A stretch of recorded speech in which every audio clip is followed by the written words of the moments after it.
কালিমাই শাহাদাত আশহাদু আল্লা ইলাহা ইল্লাল্লাহু ওয়া আশহাদু আন্না মুহাম্মাদান আবদুহু ওয়া রাসূলুহু। কালিমাই শাহাদাতের অর্থ আমি সাক্ষ্য দিতেছি যে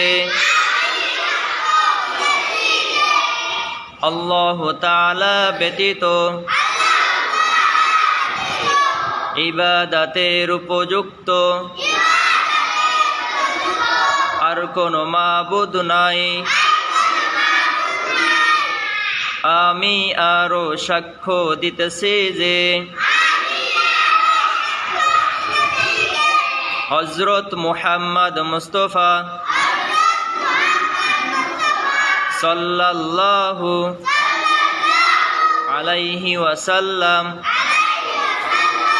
আল্লাহ তাআলার বান্দা ও রাসূল।